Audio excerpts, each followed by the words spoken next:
안녕하세요. 부자의 서재입니다. 오늘은 김미경님의 리부트라는 책을 함께 나누었으면 합니다. 코로나로 강의 수입이 0원이 된 국민 강사 김미경님.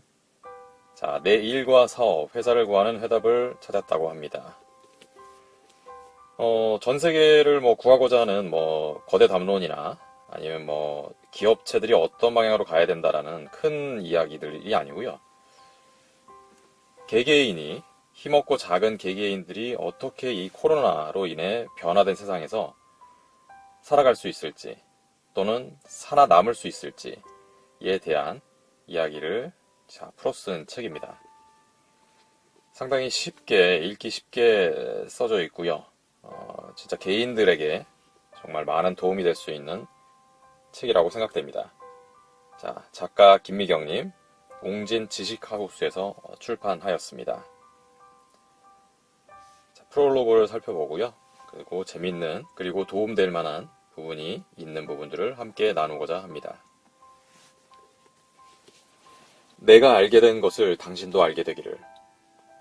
새해를 맞이한 지 며칠 지나지 않은 그날, 나는 올해 마지막 강의를 했다. 그땐 마지막이라고 미처 생각지 못했지만 이날이 내겐 마지막이 되었다. 우리 모두에겐 뜻하지 않게 마지막이 되었던 그날들이 있다. 마스크를 쓰지 않고 지하철을 탄 그날, 북적이는 영화관에서 연인과 꼭 붙어 영화를 보던 그날,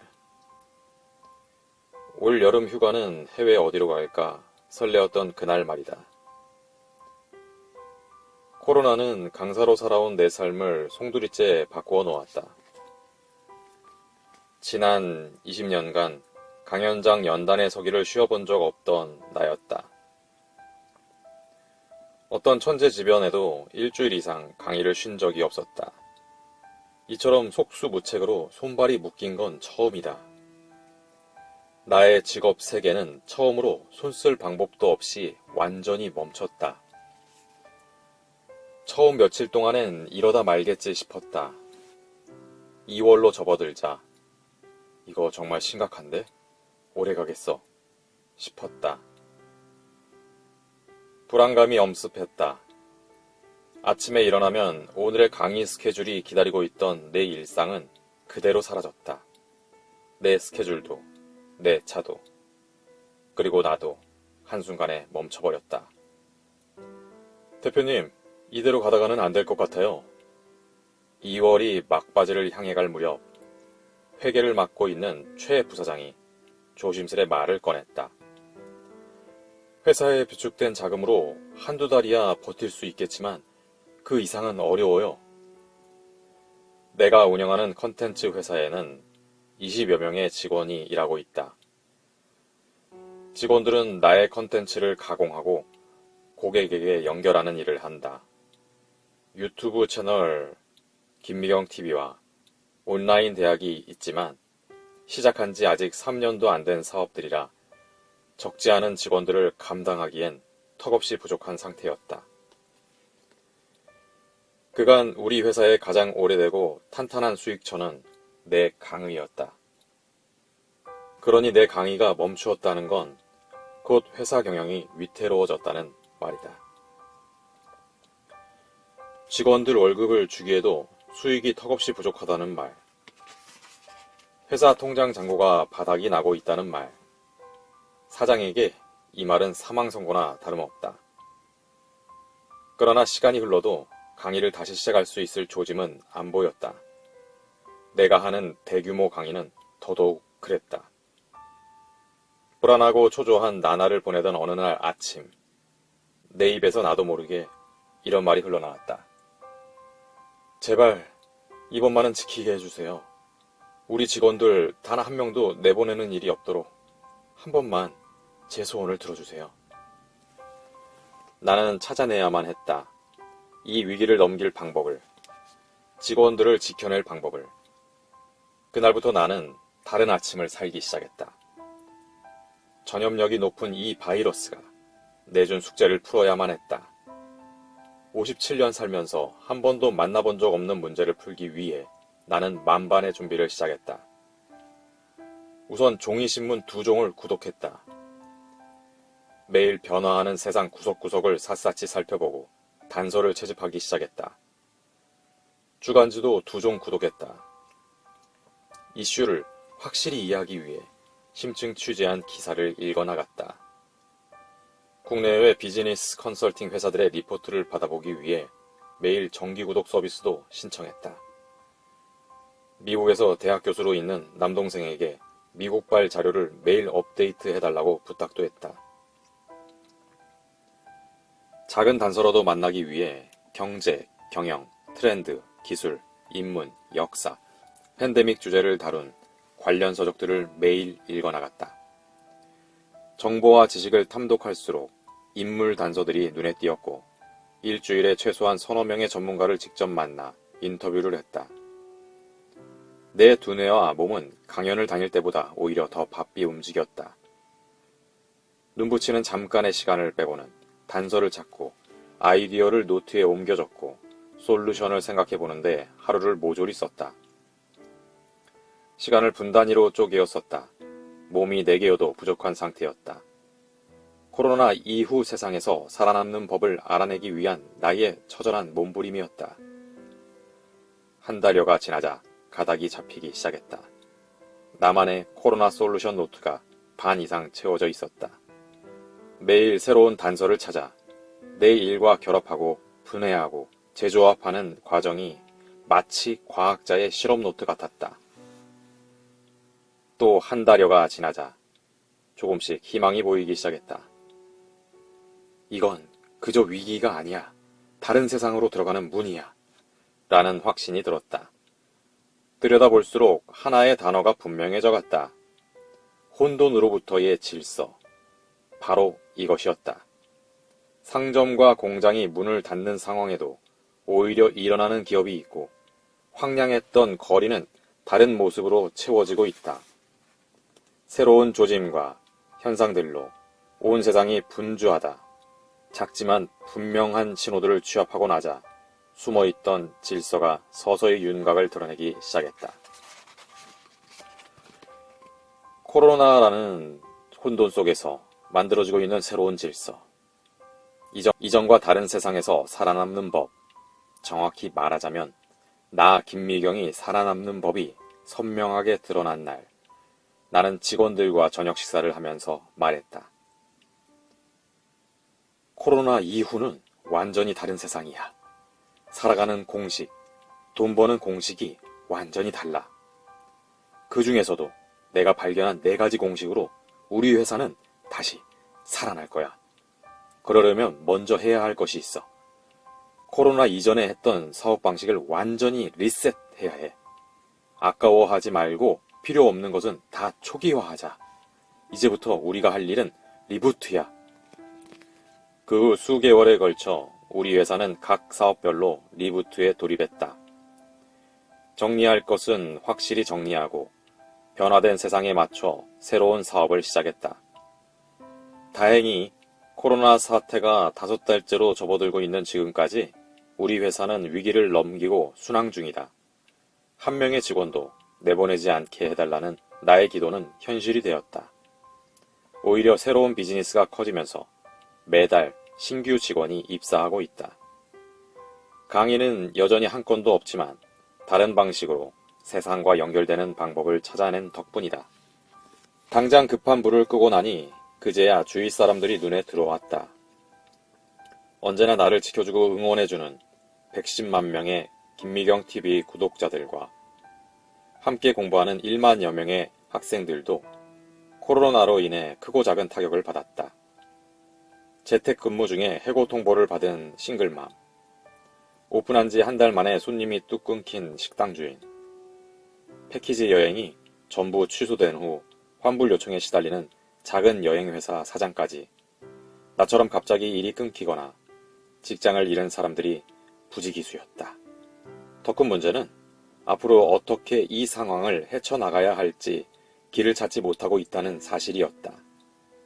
코로나가 빨리 지나가 예전으로 돌아가기만을 바라고 있거나 자책과 상실감에 스스로를 다시 일으켜 세울 힘을 잃고 있었다. 힘들어하는 내 곁의 사람들을 보면서 나는 결심했다. 책을 써야겠다. 내가 알게 된 것들을 더 많은 이들과 제대로 나눠야겠다. 나만을 위한 솔루션을 내는 것에 그치지 않고 내가 사랑하고 위로해주고 싶은 사람들 모두가 자기 일과 삶을 구해낼 수 있도록 도와주고 싶었다. 코로나 이후의 세상에 대해 연구한 책들은 이미 여러 권 나왔다. 그러나 나는 이 낯선 세상과 내 인생을 연결해 그렇다면 나는 어떻게 살 것인가에 대한 답을 함께 찾아주는 책이다. 달라진 세상에서 개인의 삶과 성장의 문제를 본격적으로 다루는 책을 쓰고 싶었다. 물론 책을 쓰는 일은 강도 높은 육체 노동이다. 생각의 범위를 더 넓히고 연구를 더 깊이 하고 몇 배의 자료를 찾고 내 생각이 맞는지 다른 사람들의 삶에 적용 가능한지도 끊임없이 검증해야만 했다. 책을 쓰는 2달간은 너무 몰입한 나머지 귀에 이명이 생기고 급성 각막염에 어깨마저 빠질 듯 아파왔다. 역시 나이는 속일 수 없다. 주변에서는 왜 사서 고생이냐 하지만 57에 내가 이토록 오지랖을 부리는 것은 너무 걱정돼서다. 내가 내 일과 회사, 내 삶과 가정을 지켜내고 싶었듯 절박한 마음으로 하루를 살아내고 있을 이들이 꼭 내 모습 같았기 때문이다. 이 책은 5파트로 구성되었다. 첫 번째 파트에서는 모든 혼돈에는 질서가 숨어 있다. 코로나가 불러온 위기 속에서 혼돈만을 잃고 서서히 잡혀가고 있는 미래의 질서를 잃지 못한다면 우리는 시작하기도 전에 패배할 것이다. 그러므로 이 위기를 극복할 첫 번째 열쇠는 혼돈 속에 들어가 질서를 찾는 방법에 있다. 두 번째 파트에서는 내 인생을 바꾸는 4가지 리부트 공식을 제시할 것이다. 리부트 공식은 혼돈의 측면에서 보면 새로 잡혀가고 있는 질서이고 개인의 입장에서 보면 새로운 세상으로 나아가기 위해 통과해야 할 문이다. 이 파트에서 제시할 4가지 공식은 지난 5개월간 내가 미래 계획을 세울 때마다 비즈니스 프레임으로 삼았던 것으로 계획의 완성도를 올리고 리스크를 체크할 때마다 기준이 되어준 법칙들이다.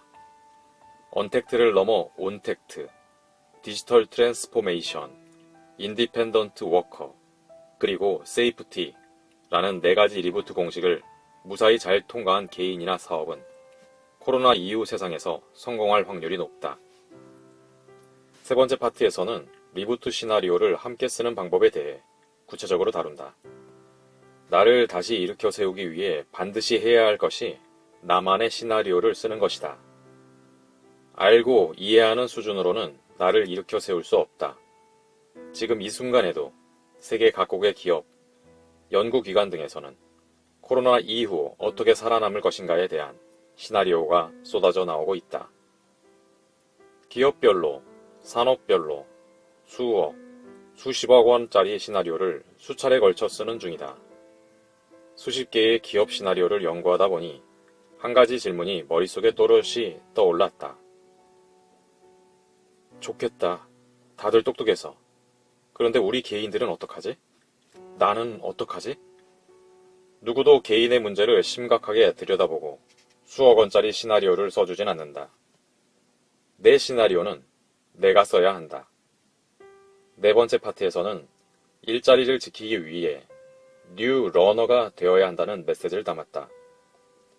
지금과 같은 디지털 전환기에는 공부하지 않으면 무용계급으로 전락하기 쉽다. 대학 졸업장 하나로 평생 먹고 살았던 과거와 달리 변화가 빠른 시대에는 빨리 배우고 바로 적용하는 즉시 교육이 필요하다. 즉시 교육으로 가까운 미래를 미리 공부하고 자기 일에 즉시 적용하는 사람을 나는 뉴 러너라고 부른다. 온통 모르는 것뿐이더라도 얼마든지 즉시 교육으로 따라잡을 수 있으니 겁먹지 않아도 된다. 이 파트에서는 평생 트렌드를 따라잡기 위해 공부해온 나만의 노하우를 바탕으로 어떤 마음을 가지고 어떤 공부에 투자하고 어떻게 공부해야 할지 뉴 러너로 거듭나는 방법을 아낌없이 나누려 한다. 마지막 5번째 파트에서는 뉴 휴먼이 가져야 할 삶의 물음들을 다룬다. 코로나 이후 어떻게 살아남을 것인가? 라는 질문과 더불어 우리는 코로나를 일으킨 근본적인 문제가 무엇인가? 라는 질문에 반드시 답해야 한다. 이 재난은 우리 세대가 잘 살기 위해 공짜 환경을 무분별하게 쓰고 심지어 다음 세대를 담보로 잡고 미래 환경까지를 대출받아 써왔기 때문에 일어났다. 우리 아이들에게 평생을 바이러스와 공존해야 하는 비극을 물려주지 않으려면 우리가 나서야 한다. 나는 생태학자나 환경운동가는 아니지만 우리 아이들이 보다 나은 미래를 꿈꿀 수 있도록 환경을 살리는 작은 실천들을 손에 익은 습관들로 만들어야 한다는데 크게 감화되었다. 우리의 파괴적인 욕심이 코로나라는 비극적인 결과를 낳은 것이기 때문이다. 또한 이 재난 앞에서 어떻게 우리의 마음을 다잡고 스스로에게 용기와 희망을 줄 것인가? 라는 질문에도 답하고자 한다. 코로나 블루가 우리의 마음을 잠식하고 있는 요즘, 몸의 면역력만큼이나 중요한 마음의 면역력을 어떻게 키울 수 있을지 서로 북돋우며 배려와 신뢰를 나누는 관계의 생존에 대해 이야기해보고자 한다. 물리적 생존만큼이나 귀중하게 지켜야 할 것이 인간의 존엄성이기 때문이다. 나는 이 책을 이전의 나의 책들과 완전히 다른 마음으로 집필했다. 내가 살아온 경험으로 알게 된 것들을 정리한 지난 책들과는 달리 이 책은 나 역시도 살아남기 위해 통찰하고 연구한 힘으로 써내려갔다. 지금껏 이렇게 절박하게 몰입해서 묻고 답하면서 나를 위한 솔루션을 찾아낸 적은 처음인 것 같다. 그 방법을 찾아낼 때마다 유레카를 외쳤다. 이 혼돈 속에서 질서를 찾았을 때 느꼈던 안도감, 혼돈을 헤쳐나가는 4가지 공식을 발견했을 때의 희열, 달라진 세상에서 나는 어떻게 살아남을 것인가에 대한 답을 얻었을 때 차오르던 자신감, 내가 깨닫고 알게 된 이 모든 것이 고스란히 독자들의 것이 되기를 간절히 바란다. 코로나 이후 우리는 이미 많은 것을 잃었다. 이제 마스크 없이는 대중교통을 이용할 수 없고 아이들은 마음 놓고 뛰놀 수도 없다. 수입이 줄어든 것은 기본이며 잘 나가던 직업이 갑자기 고꾸라지는 상황도 겪었다. 그러나 많은 것을 잃는다 해도 나 자신의 생존만은 잃을 수 없다. 100번 양보해도 사는 것, 살아내는 것만은 양보할 수 없다. 어떤 세상이 온다 해도 우리는 살아나가야 한다. 이제는 잠시 멈춤을 끝내고 리부트해야 할 시간이다. 좌절하지 말고, 걱정하지 말고, 상처받지 말고, 물러서지 말고, 리부트하자. 아직 우리에겐 희망이 있다.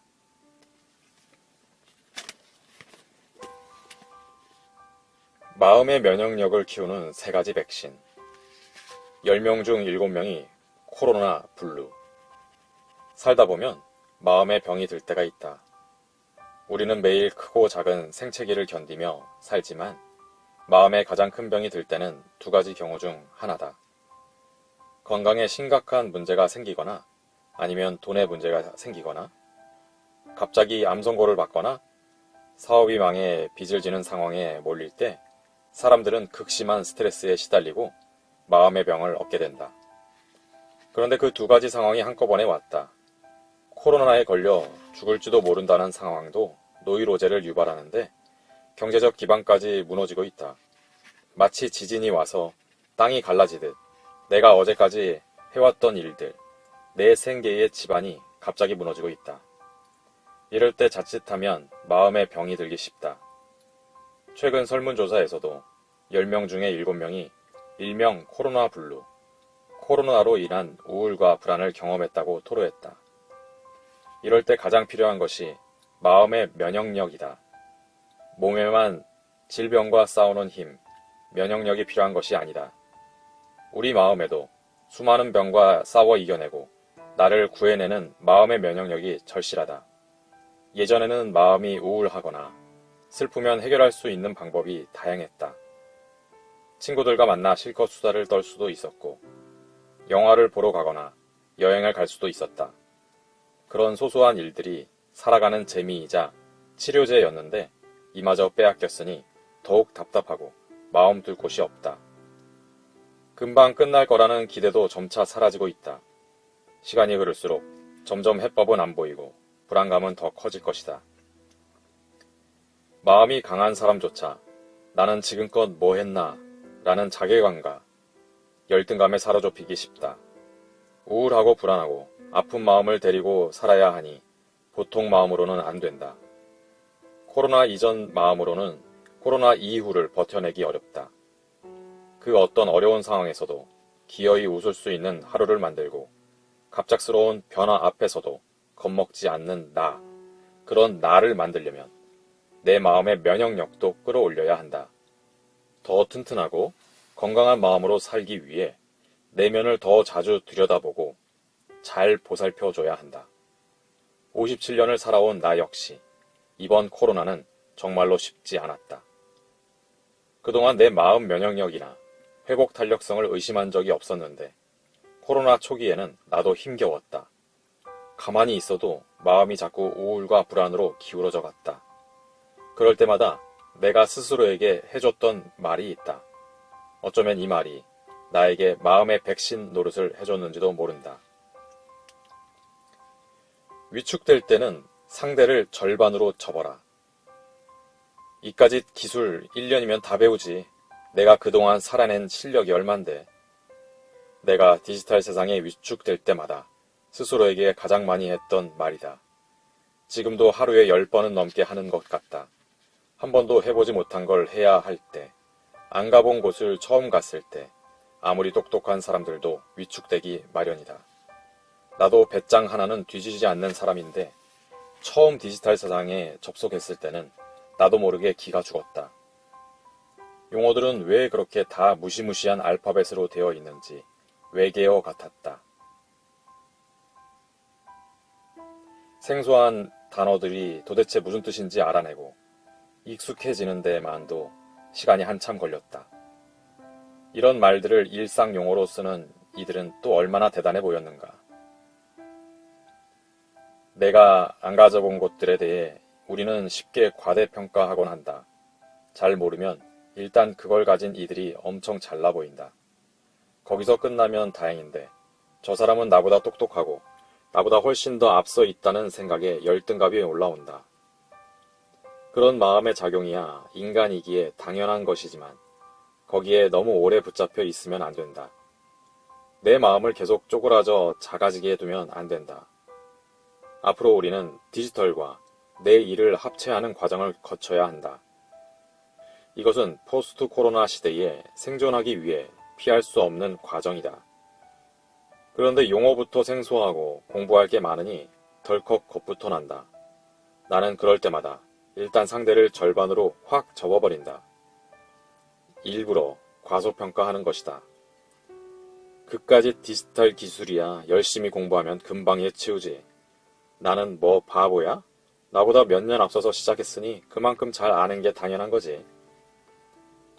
물론 내가 이렇게 배짱을 부릴 수 있는 것은 나에 대한 기본적인 확신이 있기 때문이다. 확신은 오랫동안 살아오면서 쌓아놓은 삶의 기초 실력에서 나온다. 우리는 각자의 영역에서 쌓아온 아날로그 실력을 갖고 있다. 지난 10년간 아날로그 세상에서 먹고 살아온 실력, 교사라면 잘 가르치는 실력, 영업직이라면 사람들과 좋은 인간관계를 맺고 판매하는 실력, 식당 주인이라면 레시피를 짜고 메뉴 개발부터 가게 운영과 홍보 마케팅 실력까지 가졌기에 여태껏 생존했던 것이다. 그리고 그 실력은 절대 한 번에 크는 것이 아니고 무수한 실패와 시행착오 속에서 시간과 함께 쌓아올린 엄청난 자산이다. 그런데 사람들이 이 대목에서 살아온 실력을 과소평가하고 만다.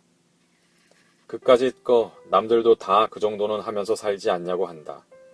그러나 실력이야말로 그까짓 것이 아니다.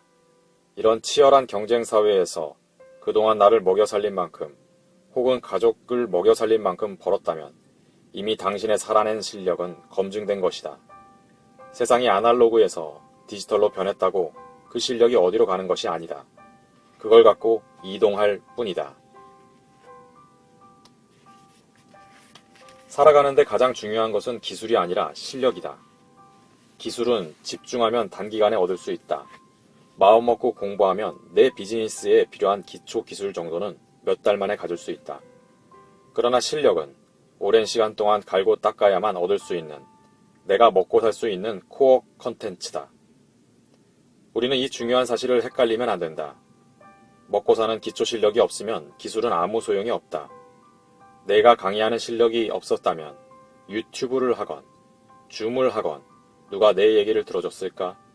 아무리 SNS 홍보 기술이 뛰어나도 음식이 맛없고 경영 실력이 없으면 오래가지 못한다.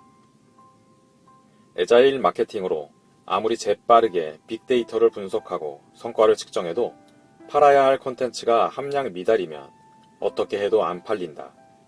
게다가 요즘 나오는 대부분의 기술은 유효기간이 짧다. 2년이 지나면 또 다른 기술이 이전 기술을 덮어버린다. 그런데 지금부터 기술에 겁먹고 한 발 물러나면 우리는 기술 앞에 영원히 무릎 꿇게 된다. 그러니 영어를 배우는 것처럼 알파벳부터 공부하며 서서히 익혀가면 된다. 기술이라는 것이 처음에는 엄청 대단해 보이지만 써보고 익숙해지면 일상의 하나가 될 뿐이다. 그러니 자꾸 움츠러들지 말자. 새로운 기술 앞에서 작아질 때, 주변에 누군가 디지털 기술로 치고 나갈 때 주눅들지 말고 자꾸 나한테 말해주자. 내 실력을 인정해주는 말, 그리고 스스로에게 용기를 주는 말을 자꾸 연습해보자.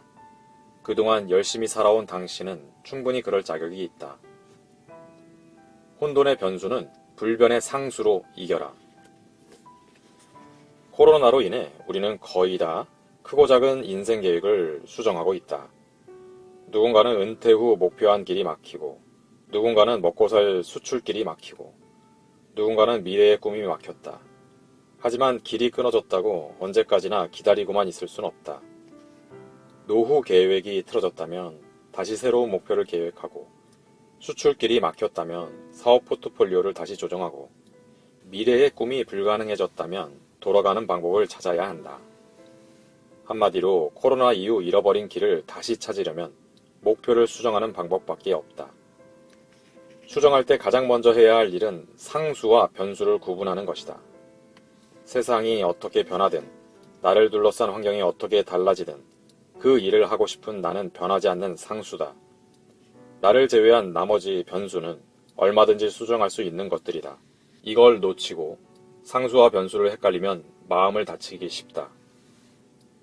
얼마 전 대학생 아들을 둔 친구가 전화로 하소연을 해왔다. 아들이 지난달에 호주로 워킹 홀리데이를 가기로 했었는데 코로나로 길이 막히자 낙담한 나머지 아무것도 하지 않고 매일 드러누워 스마트폰만 보고 있다는 것이다. 워킹 홀리데이를 갈 수 없게 된 상황은 변수다. 변수는 얼마든지 다른 변수로 바꿀 수 있다. 돈도 벌고 영어 공부도 할 수 있는 방법은 국내에서도 찾기 나름이다. 그런데 달라진 상황을 불변의 상수로 보면 워킹 홀리데이를 못 가게 된 상황에 사로잡혀 낙담하게 된다. 가장 중요한 나를 중심에 놓고 생각하는 게 아니라 어쩔 수 없는 외부 상황에만 집착하게 되는 것이다. 그런데 상수와 변수를 구분할 줄 알면 똑같은 상황이라도 이렇게 생각할 수 있다. 코로나로 현지에 발이 묶일 수도 있었는데 직전이라도 가지 않은 것이 얼마나 다행인가. 지금까지 모든 것이 급격하게 달라지는 혼돈의 시대에는 상수인 나를 가장 중심에 두고 사고할 수 있어야 한다.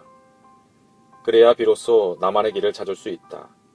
지금 같은 상황에서는 나라는 상수를 지켜내기 위해 나와 관련된 주변의 모든 변수를 내가 주도적으로 수정하고 바꿔야 한다. 최선을 찾기 힘들다면 차선책이라도 찾아서 해결해야겠다는 마음으로 나를 다잡아야 한다. 그래야 달라진 세상에서도 의미 있는 존재로 살아갈 수 있다. 어쩌면 지금이 나를 다시 돌아보고 예전보다 더 나다운 꿈을 찾는 최적의 타이밍인지도 모른다.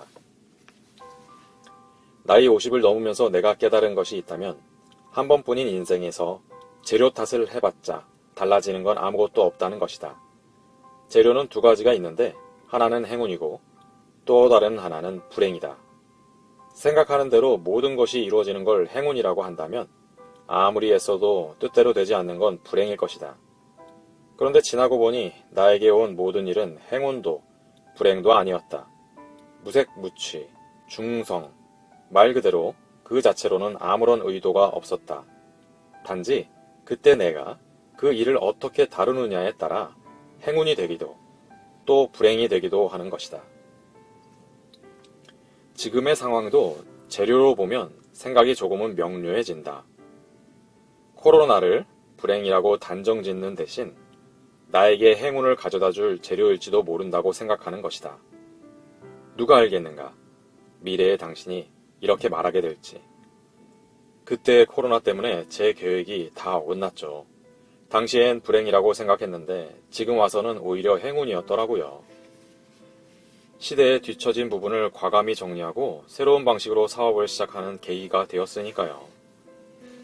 사실 나 역시 2021년에 목표한 모든 계획을 수정해야 하는 상황이다. 미국과 유럽, 베트남에서 3개월씩 지내면서 강연도 하고 단기 영어 수업도 들으려 했는데 일거에 물거품이 됐다. 이건 나에게 불행일까 행운일까? 나는 그때마다 나에게 이런 말을 해준다. 코로나는 변수일 뿐이야. 다행히 아직 몸도 회사도 건재하니까 괜찮아. 크게 심호흡하고 지금 할 수 있는 일에 최선을 다하자. 분명한 것은 계획한 대로 나아가지 못한다고 해서 불행은 아니라는 것이다. 진짜 불행은 막힌 길, 틀어진 목표, 무너진 꿈 앞에서 다른 길을 찾지 못하고 주저앉는 것이다. 누군가에게는 코로나가 아무것도 하지 못하게 만드는 멈춤으로 보일지 모른다. 하지만 생각의 방향을 조금만 바꾸면 덕분에 다른 꿈을 꾸게 되는 새로운 기회가 될 수도 있다. 상수인 내가 변수인 코로나를 맞아 좌절하는 대신 남과 다른 꿈을 꾸고 절망하는 대신 예전과 다른 힘을 꺼내쓰면 된다. 어려운 시기를 지나는 지금, 스스로에게 내 인생의 주인은 바로 나 자신임을 끊임없이 일깨워주자. 네가 더 힘들지? 요즘 얼마나 애쓰고 사니? 나에게 마음의 백신과도 같았던 마지막 말은 내가 아닌 타인에게 들었던 말이다. 선생님, 요즘 코로나 때문에 많이 힘드시죠? 손님 없어서 어떻게 해요? 우리 김 대표가 나보다 더 힘들지? 20명 넘는 직원들 월급 감당하느라 얼마나 힘들어? 안 봐도 다 알지. 평소에 존경하던 선생님의 한마디에 나는 울컥하고 말았다. 패션 디자이너인 선생님은 오프라인 매장을 운영하시는데 코로나 때문에 어려울까 걱정되어 전화를 드렸더니 오히려 나를 더 토닥여 주셨다. 당신도 힘들 텐데 네가 더 힘들지? 라는 말에서 느껴지는 깊은 배려. 그리고 누군가 나의 마음을 알아준다는 것이 이렇게 따뜻한 위로가 된다는 것을 오랜만에 깨달았다. 그 뒤로부터 나도 선생님을 따라하기로 했다. 후배들이 내게 요즘 힘드시죠? 라고 물으면 나도 꼭 얘기해준다. 네가 더 힘들지. 요즘 얼마나 애쓰고 사니? 코로나로 온 사회가 언택트되고 인간관계마저 단절되고 있는 요즘 우리가 많이 느끼는 감정 중 하나가 고립감과 외로움이다. 생존을 위해 서로를 격리하는 동안 우리는 그동안 너무나 중요했던 인간관계의 끈마저 조금씩 놓치고 있지는 않은가. 요즘 들어 나는 점점 걱정이 늘고 있다. 이전에는 여유있게 서로에게 해줬던 네가 더 힘들지 같은 공감과 배려의 말들 대신에 각박한 의심과 비난의 말들이 우리를 가슴 아프게 하는 경우가 많다. 얼마 전 뉴스를 보다가 한 20대 직장인의 인터뷰를 보게 됐다. 확진 판정을 받고 치료 후 퇴원을 했는데 직장에 돌아가면 사람들이 저를 피할까봐 솔직히 겁이 납니다. 코로나 바이러스는 높은 감염률 때문에 누구라도 언제든 감염될 수 있다. 지하철에서 무심코 손잡이를 잡았다가 또는 엘리베이터 버튼을 눌렀다가 바이러스에 감염될 수도 있다. 사무실, 식당, 공원 등 우리가 머무는 그 어느 곳이든 감염의 가능성이 있다. 우리 중 누구도 나는 절대 걸리지 않을 거라고 확신할 수 있는 사람은 없다. 이런데도 확진자가 되면 그가 다니던 직장, 사는 곳, 이동했던 곳들이 모두 공개되면서 질타 섞인 주목을 받게 된다. 잘못하면 직장이 폐쇄되는 상황이 올 수도 있기에 기업들은 책임을 묻겠다고 직원들을 압박한다. 실제로 확진자를 업무에서 배제하거나 해고하는 곳도 있다고 한다. 확진자들은 생사의 고통을 견디면서도 엄청난 죄책감과 중압감을 느껴야 하고 따가운 주변 시선까지 견뎌야 하는 것이다. 물론 확진자 중에는 자가격리나 시설격리 기간 중에 무단으로 장소를 이탈해 사람들에게 공포감을 준 이들도 있다. 이들은 당연히 비난받아야 마땅하다. 하지만 무증상 상태에서 본인이 감염된지도 모르고 일상생활을 하다가 혹은 어쩔 수 없이 자신의 생업을 이어가다가 전파자가 된 이들이 훨씬 더 많다. 코로나가 두렵고 피해가고 싶은 것은 생존을 위한 우리 모두의 본능이지만 그럼에도 불구하고 고통받는 확진자들의 얼굴 속에서 내 얼굴을 발견할 수 있어야 한다. 그들의 고통과 두려움에 공감할 수 있어야 우리는 인간의 존엄과 소중한 공동체를 지켜낼 수 있다. 지금 우리에게 필요한 건 격리 해제된 이들이 사회로 복귀했을 때 환영해주고 그동안 고생했다는 따뜻한 말 한마디를 건네는 것이다. 어쩌면 내가 걸릴 수도 있었는데 그들이 나를 대신해 힘겨운 싸움을 해준 것일 수도 있다. 이런 사회적 공감과 위로, 따뜻한 격려야말로 팬데믹 이후 우리가 남겨야 할 가장 중요한 유산이다. 우리뿐만 아니라 다음 세대인 아이들에게 남겨줘야 할 가장 중요한 정신적 유산이다. 최근 등교가 재개된다는 소식에 나는 걱정이 앞선다. 어른들도 서로를 향해 불신과 비난을 서슴지 않는데 아이들은 어떨까? 만약 아이들 중에 확진자가 나오면 또래 집단에서 왕따를 당하지 않을까? 그러면 그 아이는 얼마나 상처를 받고 평생 괴로움 속에서 살아갈까? 만약 이런 상황에서 성장한 아이들이 몇 년 후 다시 같은 상황을 마주했을 때 어떤 마음일까? 걸리면 큰일 난다. 무조건 사회에서 내쳐질 것이다. 라고 생각할까? 아니면 우리가 함께 극복해 나갈 수 있는 문제라고 생각할까? 코로나는 언젠가 끝날 것이다. 그리고 우리는 살아남을 것이다. 그때 우리 아이들이 불신이 아닌 배려와 신뢰를 먼저 떠올렸으면 좋겠다. 혐오 대신 용기를 내줬으면 좋겠다. 그러려면 우리 어른들부터 서로를 지지하고 응원해줘야 한다. 코로나라는 재난 앞에서도 네가 더 힘들지 않느냐는 따뜻한 말 한마디를 해줄 수 있었으면 좋겠다. 물리적 생존만큼이나 중요한 것이 바로 관계의 생존, 신뢰의 생존이다. 마음의 면역력은 사람마다 다르다. 회복 탄력성의 속도도 사람마다 같지 않다. 나보다 조금 느린 이들도, 조금 약한 이들도 기다려주고 손잡아주는 그 마음. 그 마음이야말로 이 코로나 시대에 우리를 가장 인간답게 만들어주는 마음이다. 그리고 그 마음이 가장 힘들 때 나 역시 구원해줄 것이다. 지금 이 순간에도 삶의 현장에서 애쓰고 있을 당신을 온 마음을 다해 응원한다. 몸도 마음도 아프지 말자. 새로운 질서 속에 기회가 있다 라는 김미경님의 메시지입니다. 여러분들도 더 건강한 마음으로 오늘 더 부자 되시기 바랍니다.